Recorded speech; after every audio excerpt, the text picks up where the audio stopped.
Hi everyone, it's Maria here. Welcome back to my channel. I actually lost the intro footage for this video, but I'm going to go ahead and jump right into the video. We are going to be making a cake, a birthday cake that my mom used to make for all of us here at home, and it is now so sweetly known as Nana's cake. So let's go ahead and jump right into this. All right, so let's go ahead and put all of the ingredients in our bowl, and we are literally putting all of our ingredients. We're not whipping anything first or anything like that. So here is I'm actually using a Betty Crocker Supreme Moist White cake mix. So let's go ahead and pour that in there. I am also going to be adding the vanilla flavored instant pudding mix, and this one is the larger box, so it's the 5.1 ounce.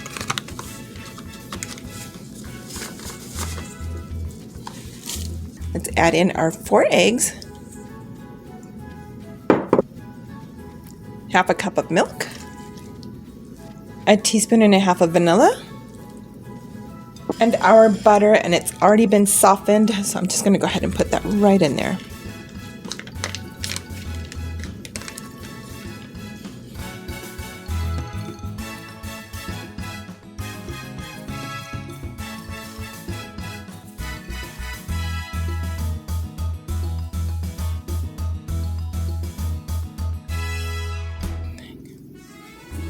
Okay, so as you can tell, the batter is thick. It's not like your typical cake batter that's a little more runny. So this is because of the pudding mix and because of the butter. It's going to be such a very rich cake. So I have 2 cake pans all greased and ready to go. So this is 7 by 11 glass cake dish, and I already have it greased with parchment paper on the bottom, and then I'm going to do a second layer. I'm probably just going to do about that much, and again, it's greased and it's already got the parchment paper on there. So let's go ahead and place our batter in the cake pans and throw them in the oven.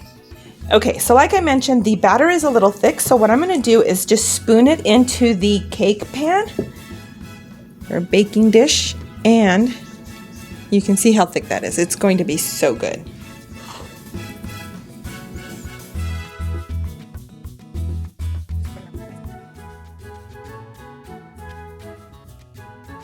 Because we have such large gatherings, whether it's with friends or my family, we usually make we double this up. We'll make a very big cake. So I think that should be enough for this one. Set that aside. And then again, this is going to be the second layer, and it's just a little layer. It's not going to be huge, so it's just going to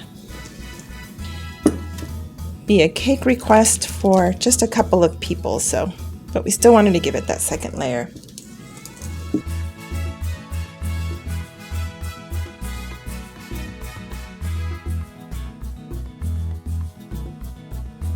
Let me finish putting the batter inside, and then we'll pop these in the oven.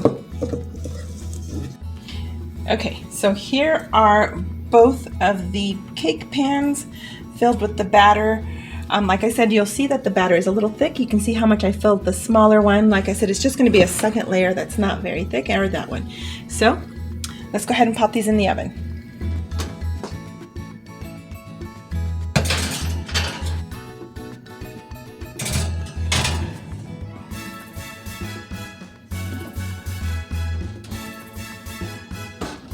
Okay, so the cakes are done. Oh, it looks like it's sunken, but it's not.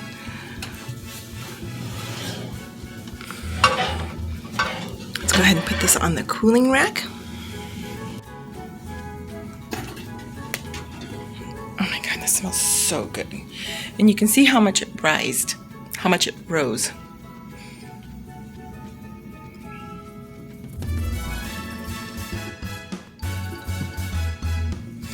You can see how beautiful they both came out. They didn't sink. It's a good rise on both of them. So let's go ahead and let these cool, and we'll be decorating them. These are the items that we'll be using to decorate the cake. Okay, so now that the cakes have cooled, it's time to decorate. So I am just going to use this Creamy Supreme Vanilla by Pillsbury, but I'm going to whip it a little more so it's nice and soft. So let's go ahead and put this in a bowl. See how it's still a little firm? Let's go ahead and just whip that up. It's easier to work with.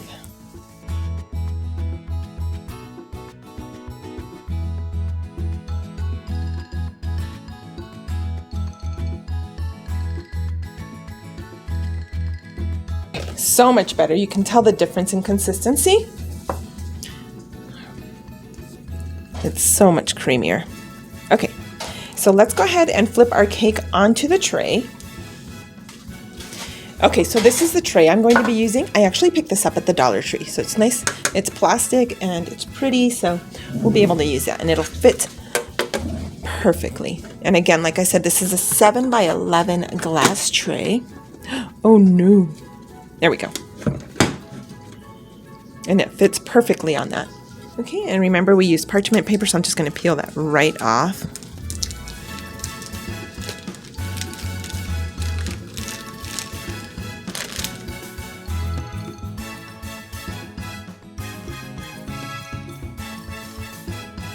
I'm going to go ahead and frost this. I guess I could have and it's just a thin layer of frosting, not a lot. Okay, so I have gone ahead and frosted the whole first layer, the bottom layer. And next what I'm going to do is place some strawberry preserves right in the middle.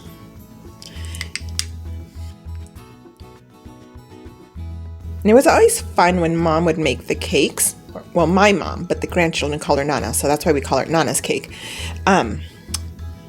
Because no matter what kind of little, like imperfections were on the cake, it always tasted the same. Sometimes it was spelling, sometimes it was like a little burnt edge, whatever the case was, it always tasted the same. And she always made it exactly the same for every child and every grandchild, every in-law, my dad, everyone. And it was her signature cake. So I pray that every time I make it, I do it justice. So, okay, so now that we've put the strawberry preserves or marmalade in there, we're going to go ahead and add the other layer. And I'm just going to place that right on top. It did rise a little higher than I thought it would, but it looks really pretty. So let's go ahead and frost this as well. Okay, so now that we have both layers frosted, and remember I put the strawberry preserves in the middle, I am going to go ahead and use these cherries. Normally my mom would do, she would decorate with cherry, a piece of pineapple, cherry, a piece of pineapple. But the cake that I'm making today, my friend's daughter is actually allergic to pineapple, but I'm going to show you the picture of what it looks like with the pineapple. I'll show it to you right here.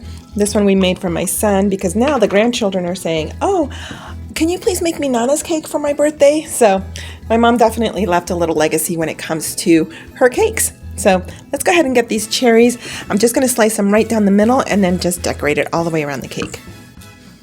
Okay, so all of the cherries have been sliced in half, and I'm just going to go ahead and start placing them around the cake. And like I said, if I wanted to have it exactly like my mom's, I would just place a little piece of pineapple right in between the cherries. So let's go ahead and start adding these.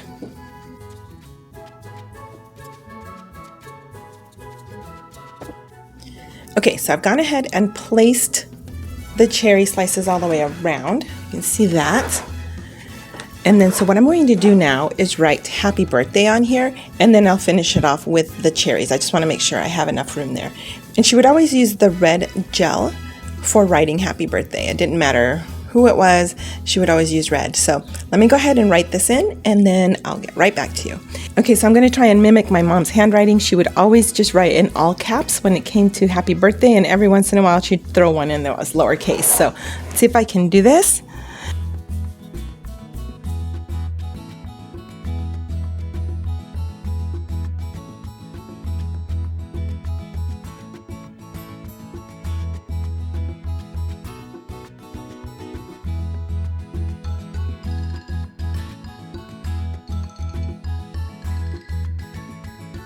Very, very homemade, fun, happy cake.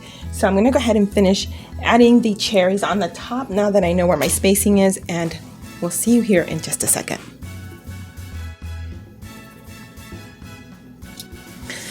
Okay, Okay, so there you have it. That is basically it, other than placing little slices of pineapple in between. Like I said, here's the picture of the one that we made for my son.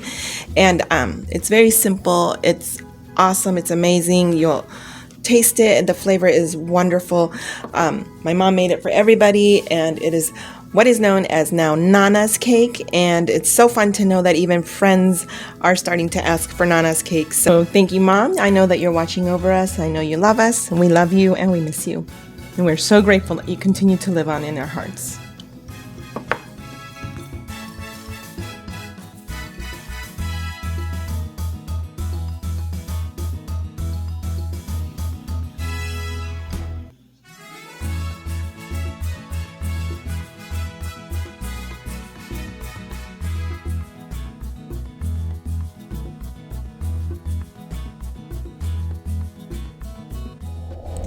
Thank you all for watching, and as always, like, subscribe, and hit that notification bell. Love you all. Until next time.